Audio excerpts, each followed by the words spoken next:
All right, friends. Hey, welcome to Relay. You got Peter Bromka, myself, Lindsey Hein, and Erika Kemp. How's it going, everybody?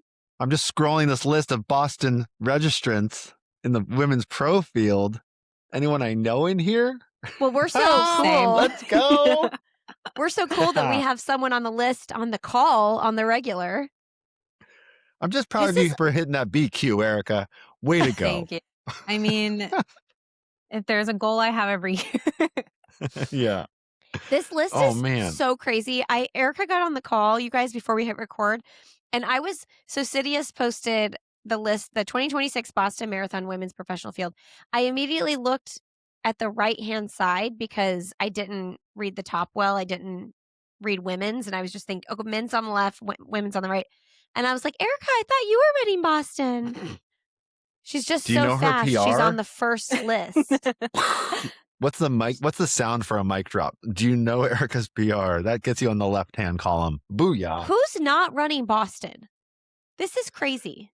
Is this like when you get an invite to a, like one of those paperless posts and you look at everyone and you're like, ooh, I don't know. That's a really big party. I was hoping for more of an internet kind affair. of giving that like Project X thing back in the day with like Facebook where someone just like made a public event and it's like, oh my God, everyone actually showed up. Oh my gosh. Wait, was it even an option for you? Like, were you considering running anything else?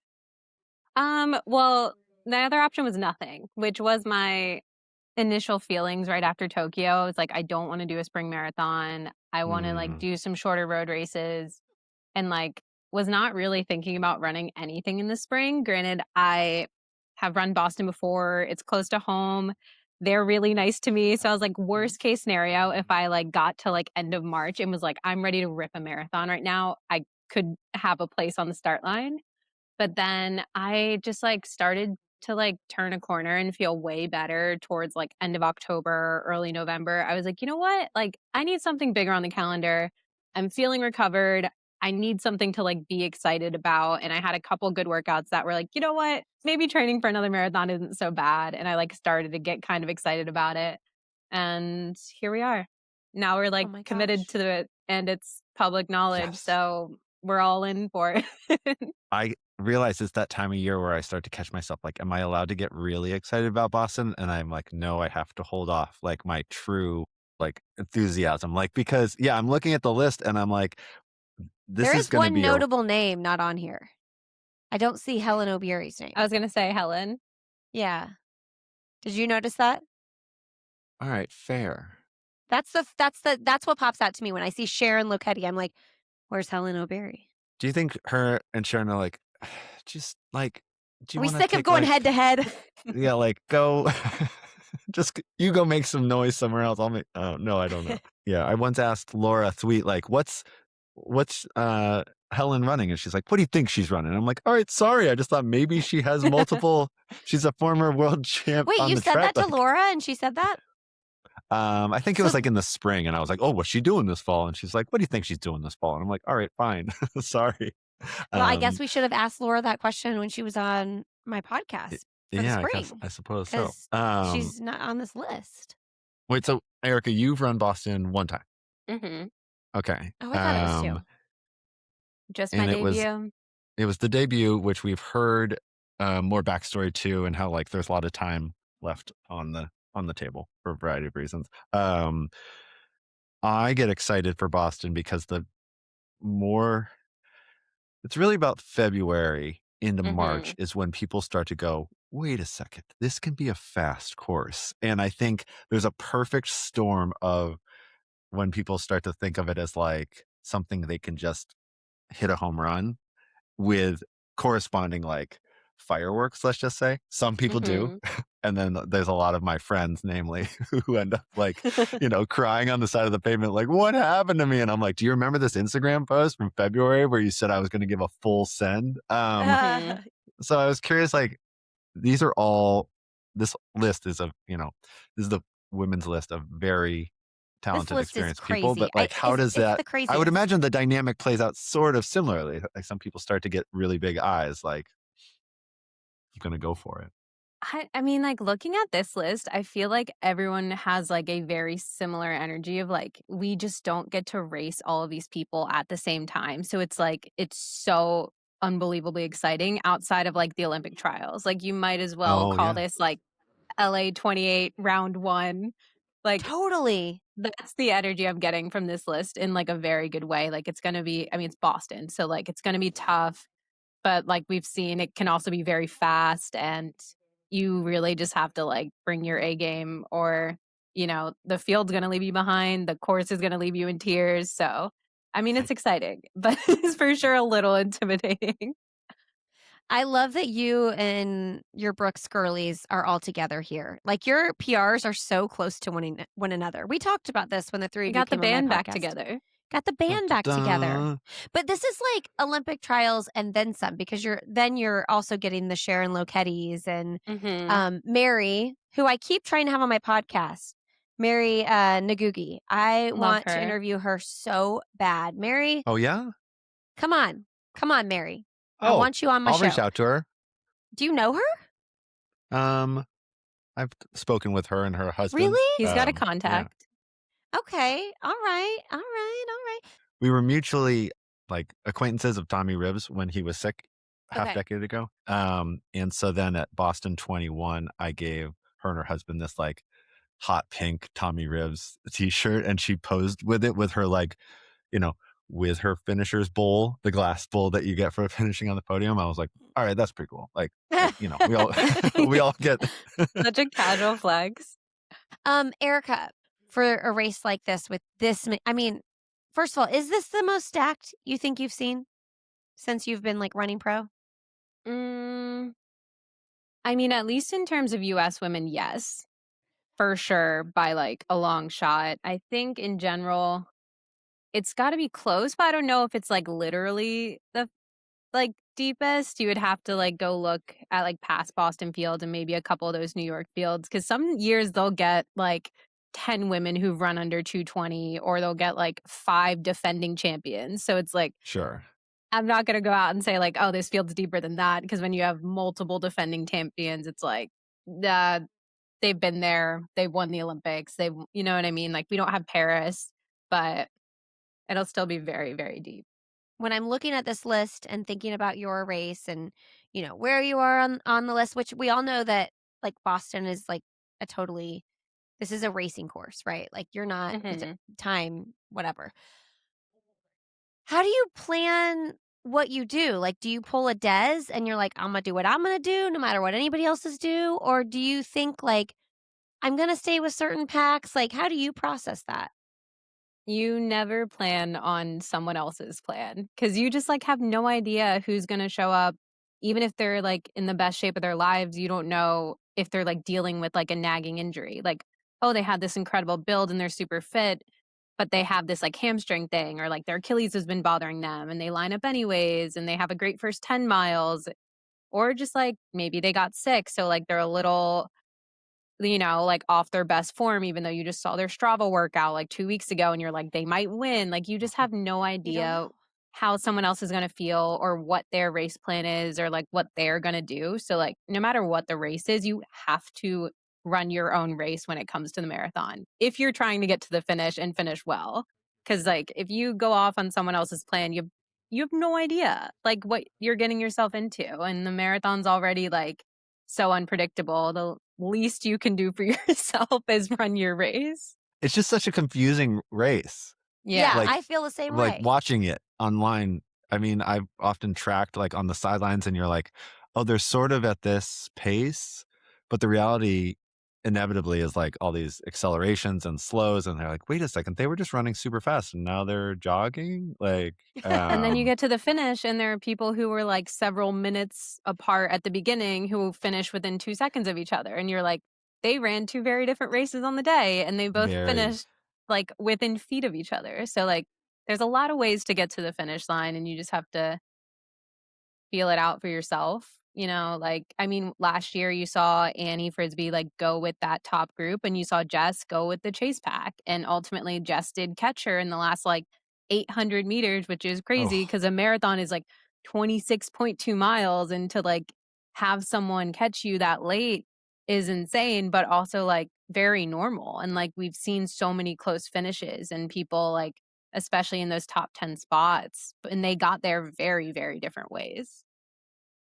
Yeah, I mean, I'm just so fascinated with, like, the game time thinking you have to make, right? Like, It's the because you worst have part.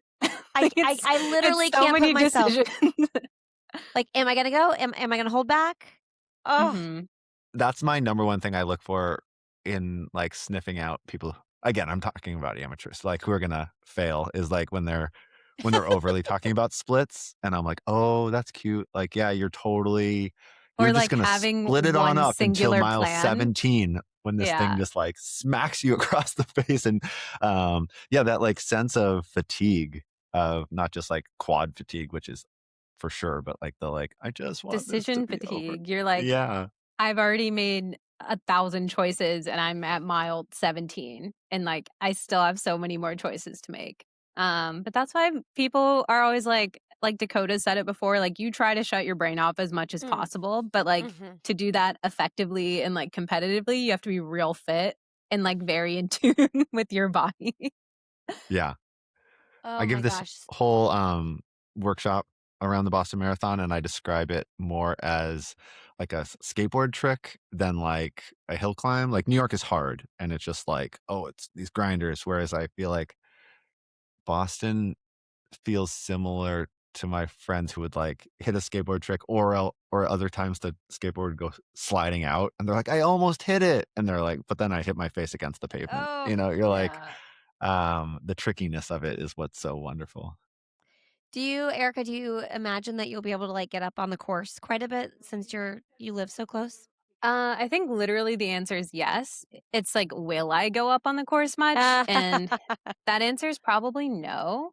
Okay. Honestly, the first few miles, like if you've never seen them, it's good to see them, but it's not like pleasant running. I mean, it's small town roads, so it's not like, and it's not like they're closed and there's no shoulder. So it is Not like, super Yeah. safe. it's not super safe to just randomly like go out there. And it does get a little more crowded as you get closer to the race because people do want to run the course, especially like locals. And it's not my favorite thing to do. I mean, we'll probably do it like once just to like refamiliarize with it. But I mean, you've seen hills before. I think the one benefit of having run it before is like now I know about that hill before heartbreak that like Uh-huh. I was really Ugh. mad about the first time I ran it because no one ever talked about it. And I was like, who cares about heartbreak? It's not even that big. There's like a monster a couple miles before that that I was not mentally prepared for. Um, Oh, I so I love might go out this. and find that one just to like not get smacked in the face again. I never thought about that because I coach people who train on the course, more, closer to BC, where it's like there's a Mhm. carriage path, but, like, I they don't talk about, if they're looking over like, "Wait, who's that woman in sunglasses and a beanie, and she looks quite quick? Is that Erika Kemp over there on the sideline?" I mean, Providence is actually very hilly. I like go out of my way not to run them most of the time. There will definitely come a point in this build where I have to like get over it and just run them all the time. But I'm not hurting for hills right now. Who will you do, like, long training runs with? My training partners here in Rhode Island, Kurt also coaches some people in Boston, so they can come to Providence or I can go to Boston and we can run together. But yeah, my Are local friends. are you, you just got back from Costa Rica, are you, like, sad to be back in the tundra? Um, sort of. I mean, it was really nice when it was like hot and sunny, but it always is like nice to like actually be home too and to not run on a treadmill, even though as soon as I got home, we got like 4 inches of snow and there's like ice everywhere, but it was still so nice to run outside. It's Oh, very much man. that time of year where you're like, all the athletes who were super inspired 2 weeks ago are like, "Wait a second, this is winter training. Here we are. Yeah, Okay." like for a week, you like hype yourself up and you're like, I can do this. It's only a handful of runs. And then my coach texted me the weather forecast for next week and he was like, look at this. And I was like, all right, well, maybe we'll run away. So, Boston announced the women's field. Did they not announce the men's field? I think they just They, stagger, yeah, right? Oh, okay, 'cause I was like, okay, thinking, of course we only talked about the women, but then I'm like, "Oh, wait, I don't actually think it's out yet." if they don't like do it later today, I'm sure they'll do it tomorrow. But like Yeah, the just fields are kinda make great. You it. got to let them like marinate a little bit. Yeah. Yes. Wait, what was the deal with they announced a handful of, participants like a couple weeks ago. I was like Yeah. not into it. I was like, this is bad Why did they do that? mojo. Um, I don't know. I'm not Mm, clear on what they were looking to accomplish, but they announced Connor, and I'm like, yeah. don't do that. Don't. And now Connor and Clayton are American heroes. They're like a superhero duo, are both cross training their faces off, and I'm like, all right, guys. Yeah, are they both injured? I What's going mean, on? Connor swims unless he's training for He could the be like Olympic swim Susanna. team, Susanna swims every day. like Mm-hmm. 12,000 meters. I'm like, okay, all right. No, 12,000 meters? Is that a joke? Connor is swimming quite a bit exclusively, and Clayton. So he's I injured. say this as their number one fans.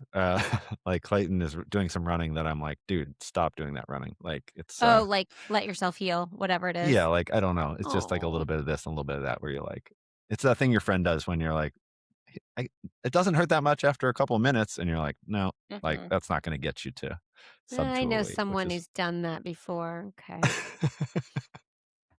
yeah, We've someone all who been there. We've had all been yeah. there. Mm-hmm.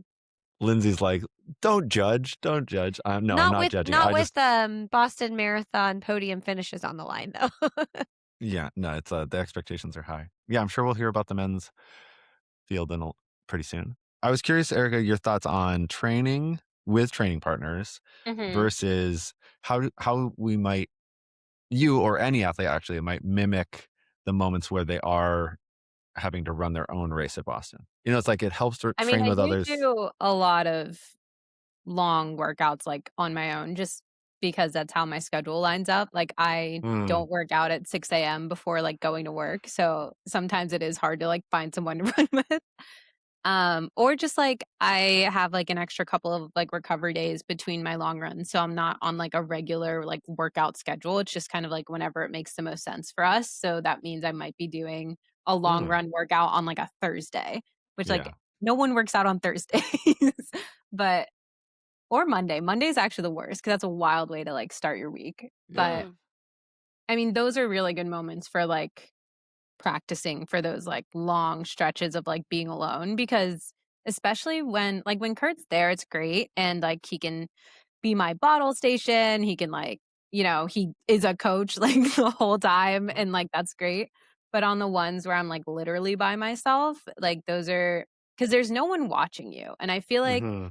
when I was in high school, we had this one t-shirt. We always got like some cheesy t-shirt right before states, or divisionals.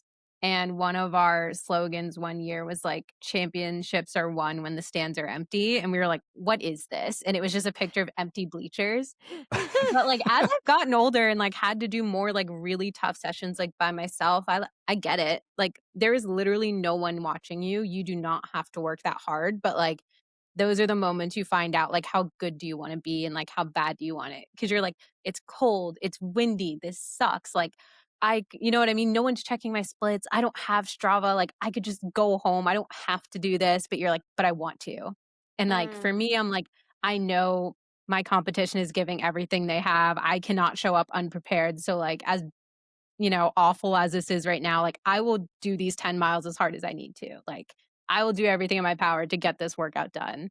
Um, but that's something you practice. But you definitely have to Yes. like face yourself a little bit because there's no one around. So like who's gonna know if you just like don't work as hard as you can? And it's like, okay, but that's not gonna stop me from working as hard as I can because like how will I face myself later? But Yes. yeah, you gotta do it sometimes.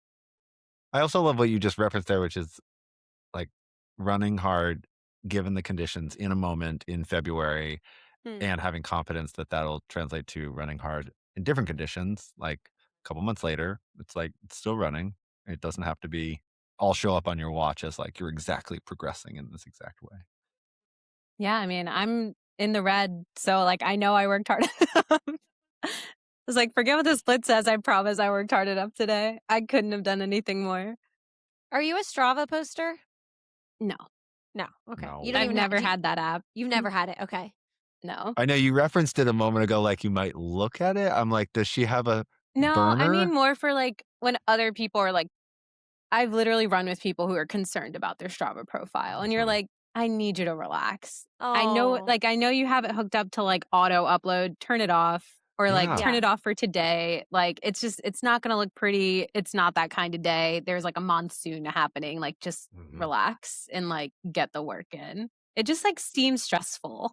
Do you not do it just because you're like, I don't need to be overthinking these things? People don't need to see my workouts. Like, what's your like mindset on it? Mostly because I heard it's like another social media app, and I'm like, that seems like work. Yeah. Like it sounds fun if you're yeah. like fun at it, but it's also Kira just D'Amato it's style. more, yeah, which like is a great way to use it. And when I am traveling, I usually end up asking someone who has Strava to look up where to run. So like I see the benefit of it, but it's just another app. And I'm like, I'm never been particularly like into the numbers of anything. So like I, reluctantly keep a training log because my coach uses an app, which is fine because it's easy to fill out. But outside of that, I don't really like write things down. I don't really like look at numbers. It just doesn't really do it for me. So I don't really understand like why I would bother with it. I too Training's going well. imagine even if you have like a pretty healthy mindset on things, like in general, like anything social media could set you up for some sort of comparison, whether you like think you're going down that rabbit hole or not. Like there's something in the back of your head that could trickle in, and like why even bring that noise into your head? Yeah. But on the reverse side, when you like see other people doing like crazy things and you're like, wow, like there are plenty of times I've like people have cross posted something to like an app I actually use, and I'm like, that's insane. But then you race them and like you beat them, or like you run a separate race and you run faster, and you're like, I could never do that workout, but I could beat them in a race. So like everybody's different. Everyone gets to the start line differently, and everyone has like a different strength. And there are people who train better than they race, and there are people who race better than they train. So like I feel like if you have a healthy amount of resilience to that, it's not as like alarming to like see other people's like crazy workouts, because you're like, I just wouldn't do that. That's just like not the type of athlete that I am. Yeah. But I feel like you're showing up at a start line just super mysterious. What's Erika been up to? Not Nobody like intentionally. Just her and the Labubu. Also, like, I don't know. Down. You don't even know. You're like, I know I worked really hard. Yeah, no, like half of our like pre-race chats are like, so it's gonna happen tomorrow. And it's like, your guess is as good as mine. We're like, all right. I'm gonna work my butt off though. People are like, I like it. I like running for the discovery. You're like, no, I mean, for real. I'm like literally running to find out what's happening. Like big surprise. Yeah, there's a lot of online comparison. There's all these conversations around training nowadays happening online, and some of it I'm like, what are they actually talking about? Because you'll catch like the third wave of like, do treadmill workouts count? And you're like, what? Yes. Like, but I mean, it's like I'm often losing the plot, and I'm like, oh, it's because someone posted something very flashy, like, and it was a treadmill workout, and then someone else was like, well, that doesn't count. So now you're catching the third wave, which is like treadmill workouts count, and I'm like, I mean, obviously, but also, I mean, it's not as though all these women are lining up on parallel treadmills on April 20th. Like, it still has to happen on ground. But like, some of that comparison starts to fold back on itself in a very weird way, where you're like, yeah, if you run a really hard session on a treadmill. Wait, speaking of treadmill running, how did it go? I loved the view. Erika tagged me in a picture of, it looked like a place where you could get in some miles. It was nice. No, it was not too cute. bad. The gym was nice. It had like a full wall of windows in front of the treadmill that looked over the infinity pool, that looked over the marina, that had like mountains in the background. So it was like, I was not hating my life there. No. Amazing. Anytime a treadmill's in front of a window, whenever I see people in treadmills in like a dark basement, I'm like, now I don't really understand how you do that. That's all the hardcore. time. That's hardcore. Like if I go to the gym, I'll always pick a treadmill that's like near a window, or like if I run in our gym in our garage, I'm like, garage doors going up, unless it's like very, very cold out. Yeah. But when I run by, you you run by a gym and there's all these people looking out the window, and like I always want to pop the door and be like, "You're free, come on out, come on out, come on, join me." I would fall if you did something like that. You're like, literally off the back. Yeah. This is like the most basic statement, but like to me, part of the beauty of the treadmill is like you just don't have to think. Like you don't have to worry about being safe. You don't have to worry about anything at all. You just be there. And I think the safety thing is huge though. Like if I want to blare music, I can blare music. I don't have to be like looking around my surroundings or getting hit by a car. So I would say when I do the treadmill, that's like 50% of why I do it. I'm just glad to be able you to feel totally safe shut on off. them. They're like a hazard to my health. Different kind type of safety. Yeah. This is the like last time I fell on a run was on a treadmill. The whole like online thing for women, like, would you rather encounter a man or a bear out on the trail? Now we're doing the like, would you rather encounter the danger of a stranger on the road or just like a belt that's about to throw you off the back? Literally, I mean, an out of shape male, because we could outrun him probably. Okay, give me the guy who's going to run the stop sign. I'm plenty agile. I'm like usually pretty aware. Like I can dive. I can dodge a car. I can't safely get off the treadmill. Wait, are you leading me in, Erika? Can you dive like Fernando Mendoza dove on his touchdown last night? She just led me right into that path. I was dying to bring it up. You're wearing the jacket. Did they win? I want to see the whole jacket. You have to You stand didn't up and I didn't. Erika. Miami and Indiana, what that means nothing to me. Just because you're friends with me. Fair. And we I'm talked happy about for it you. Wait, Lindsey. For those of you not watching this podcast, Lindsey is wearing a sick IU Letterman jacket. I want to know the origin of this jacket. Oh, I just bought it. I mean, we went home. we got it went today. No. I've had it though. Bandwagon. When we went home for Christmas, who's not a bandwagon though? I mean, IU, this is why the story is so good. They need to make a movie. IU has literally never in my lifetime been good at football. Never. This is crazy. Not just that they won, that they're 16-0, totally undefeated. But we went to, usually when we go home, like every other year, we'll do like a IU bookstore pit stop and like stock up. Glenn and I get something new, get the boys new shirts, things like that. So this was my big purchase at Christmas time when we went home. Because you were already on a heater. You knew like, okay, it's time to spend IU was doing well. Good, I was like, this is time. Yeah. But I did post on my Instagram stories. I was like, this is my hometown. I posted a picture of like Kilroy or Kirkwood going crazy. And somebody said like, oh, congrats to all the hometown fans. And I'm like, no. It is my hometown. And I went to IU. It's both, I grew up in the town of that Indiana University is in Bloomington. And I also went to the college. So it's like, it's a big deal. Nobody used to go to football games. I mean, the diehards that aren't bandwagons, they did. But the stadiums were like so empty, kind of sad face, right? But anyway, the touchdown, Erika, you when you said dive, and I immediately went to touchdown, I'll text you the video.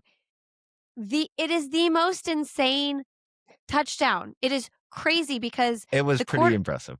I mean, because this was our fourth down. And so instead of going for a kick, field goal, we go for the touchdown, which it was risky. It was really, really risky, but we did a timeout and the plan was for the quarterback to run for the touchdown. And he like dives through people, jumps over someone, like leans back, touches the ground with his left hand, and then just dives like off of a diving board dive to make the touchdown. And he's not like the fastest guy out there. He's not one of those. He's not like a Lamar Jackson quarterback. He's just, but yeah, he's just a regular guy. Am I excited? Is this a it's running worth podcast? being excited no, it sounds sick. Yeah. Erika, I was curious where someone who wait, you're moving away from IU football already? I'm moving adjacent. Okay. We are in a very different era of NCAA sports now, and I think it's almost what I'm realizing.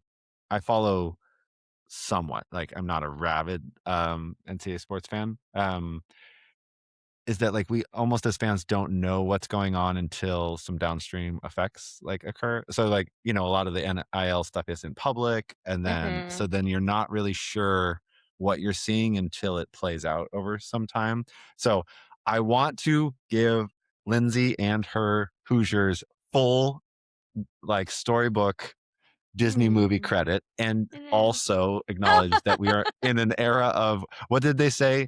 Signetti, your coach, used, quote, modern tools. And then they interviewed Mark Cuban on the sideline. And I'm like, we are in like a Shark Tank, private equity. He did not.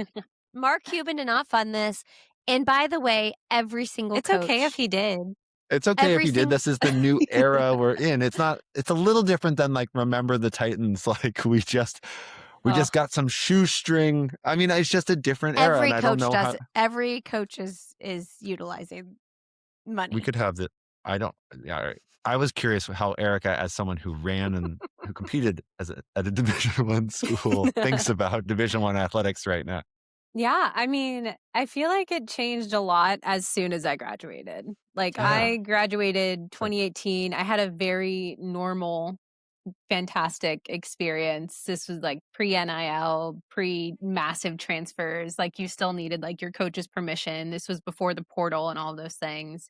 I just had like a very good time. It was great. Yeah. And it was also like super simple. And I don't know. I felt like kind of what you're saying with just like we're not really seeing things till like they're totally played out. I feel like there was so much more live drama and like intrigue in like all the sports throughout the entire season versus like, oh, it's time for conference, or oh, it's time for nationals, or oh man, nationals were last week. And it's like, I don't know how much of that is coming from like NIL stuff or just like in general, the saturation of just like social media with everything, like literally everything all the time. You're just like missing out on the highlights like week to week. But I had a great time. It got weird when I left, but I graduated with a great experience. This is like talking to someone who like retired right before Super Shoes or something. It's like, it was so simple before. We just drank some water and ran really fast. No, like literally as someone who was born in like 95, so like the second to last year of millennials, like right on the right cusp of things.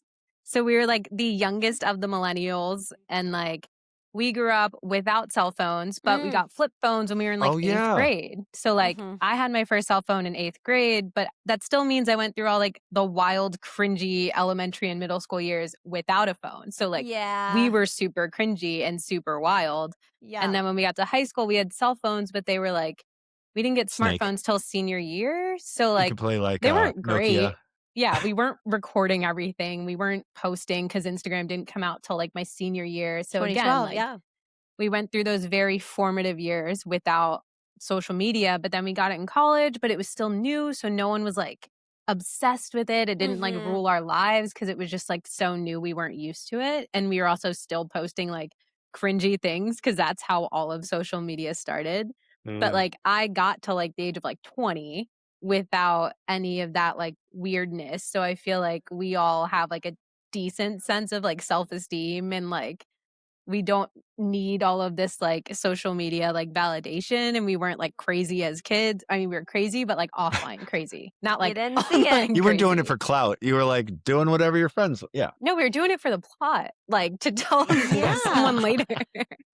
I mean, no, it's such a good point. I was actually like looking, I was like, I don't have any pictures from college because any pictures I would have had would have been in a Facebook album with like 900 pictures.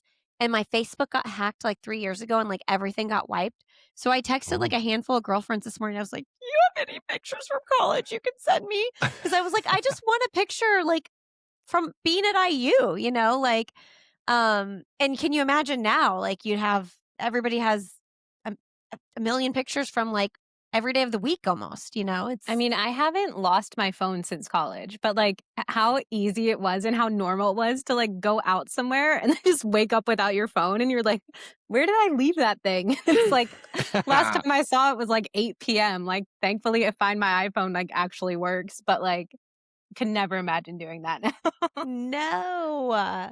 It's crazy. Oh, Oh my gosh. Well, anyway, I woke up last night. I was like, I can't go to bed. It was like 12:30. I was like, I can't sleep. I'm too excited. That was amazing. And this morning I'm just riding that high. I'm just anytime I get free, I'm like watching videos from the game. I like want to I mean, rewatch the game, you guys. That's how good it was. Because it was I close think the whole time. it was a all very the fun game. highlights must have been suppressed on my For You page because the only thing I've been seeing for 48 hours is people doing impersonations of owls. And it is What? the single funniest trend I've ever seen. Oh, I've not seen that. this You're gonna sounds get videos amazing and now. wholesome. You're gonna It's get videos now. incredibly wholesome. It is like, it's so random and so creative. Yeah. And I've just seen so many variations. It's like, it's never ending, but I don't know who started it, but people are like, this is my impression of an owl from Alabama. And then they do like a who sound, but like Oh, with a that's thick good. Southern accent. But like Oh I've my seen a Lord. girl do an Obama impression that was hysterical. Oh, like that's so it is good. so funny. Okay, I gotta get on And this there's like This is what dozens of the internet videos. is really for. Yeah, this No, is what we literally need. all the comments are like, this is what TikTok is for. I can't believe they want to ban this app. Right, this is what we need it Yeah. for. Oh my It's gosh, great. that is So look up so the owl impressions. They're never ending Okay. and they're so funny. I love that. It's very That's wholesome. That is This is perfect. excellent. This is a much better See, zeitgeist we're than trying to anything help else. the listener out. We're trying to Yeah. help you. We want this to break into your feed so that you get some positivity and happiness on those timelines. Yeah, absolutely. Erika has already checked the box for what she has been Yeah. what cultural piece of content IU she's football. bringing to the world. What about you? I mean, IU football. I mean, that's No it. IU time to football. read. Just Oh, just what am I reading replays. right now? No, just replays. Everyone should set their book down and just watch the game again on ESPN. I mean, yeah, I am just so obsessed with this team. I could go on and on. Right now I'm reading The Frozen River, Ariel Lahone. I think that's how you say it. It's a book club pick that I'm like kind of in the book club, kind of not. I've only gone once, but it's like women in this neighborhood that live like one neighborhood over from me, and I just never come. But How well of a job do you do I'm on the text thread though. referencing? I would think you read a lot. And my Yes. understanding of most book clubs is like there's reading involved, but like, it's a friend group. I would think you'd have to like bite your lip and not be like, oh yeah, I finished that like, 7 weeks ago when we assigned it. Like No, that's not going to make you friends in the neighborhood. No, I'm last minute on book club reads. Like if I come to the book Oh, club, I'm reading that book like 4 days before. I'm starting that book like 4 days before. I'm not like I don't because I want it to be fresh too. That's Like in true. my that's your own way of bragging. You're like, I'm such a fast reader. I just did this in the last 3 days. Yeah, here we But go. the girl that I that invited me to the book club, she reads probably more than I do. So there's other Okay. people that are like reading in between. I'm also reading my sister has a new book about not drinking alcohol called Freely Sober, Rethinking Alcohol Through the Lens of Faith. I'm reading through that. Your sister Um, is publishing a book. it's out. Yes. Sorry. Yes. That's like It's her book. my sister has a new book is like for Oh, most of that's us that would be literally, like my yeah. sibling read a book and Oh, recommended yes, it. I it's thought her you book. meant your sister got a book, and I'm like, okay, like that's No, Yeah. she cool. wrote the book. Yes. Okay. She wrote She the wanted book. a book, so she made it Significant. herself. Yeah. Ah. It's her third book. And it's good. I think of all of her writing that I've read so far, it's my favorite. So I'm really proud of her. And yeah, she's 6 years sober. And so Oh. that's a really big deal too. And so Amazing. you learn a lot about people when because you know their story, but then they write stuff that maybe you didn't know all of that. So Wow. but it's really, really good. I mean, I think our culture in general is moving away from like the heavy drinking environments that you have to have alcohol anywhere and everywhere all the time with like social things. There's a big Guys, this shift. has been a real whiplash talking Sorry. about college football tailgates and now talking about Well, if anybody's listening, there you go. sobriety. And then I'm reading one other book with my kids called Frightful's Mountain. Oh. And it's about a peregrine falcon. Oh, So, All right. yay. nice. What about you, Peter? I have been, how do I describe this? I've been watching so much of The Pit that I told my wife, like, I've just referenced it, like, I got to go do some work in the ER because I'm like mainlining the first season that I did not watch. I have some great books I can talk about it at a future date, but they're all set aside right now because I'm just like, I would not recommend. I woke up this morning like I wouldn't recommend watching 2 episodes of The Pit before and then trying to close your laptop and go to bed. It's Mm-mm. needs some. Start at It's 8 way too a.m. much. Yeah. It's a tough way to do it, but it's I'll be all caught up by pretty soon. And next week we can talk about reading. Although Erika, on a previous interview we did earlier today, Lindsey was talking with this woman we were interviewing about how many books they read on the treadmill, which just I would offended literally me. throw up. Yeah. Erica's I not can't doing that. That's like trying to read while you're like in a car. Like you will literally get dizzy. I can That like will barely watch TV. Like when people are like, "Oh, I watch a show while I'm running," I'm like, I will either fall off or like I'm going to vomit. Like I cannot do that with Thank my you. I felt like an brain. outlier, but I think I'm more in the majority, but I I was think you're just like, normal. Like even these when I'm 2 looking out the window, if like I track something with my eyes too long outside, like I start yeah. to feel like uneasy on the treadmill. Like I need to look at one spot and not look away for the Lindsey's duration of like, that run. I gotta be thinking about things, listening to things, doing things. It doesn't make you dizzy. No, not at all. Mm-mm. wild. Yeah. Not But built that I like am. that. that was Lisa Gooden that we interviewed, and she was like, Lindsey, like you, I read a lot. I read 47 books last year. She read 94. So All right. she reads That's a double. lot. She reads Well, double that I read. we don't do the comparison game of books on this No, I podcast. know. We No, just I'm happy with the Probably 47. own 94 books. I've yeah, read like there we half go. of them. Awesome, friends.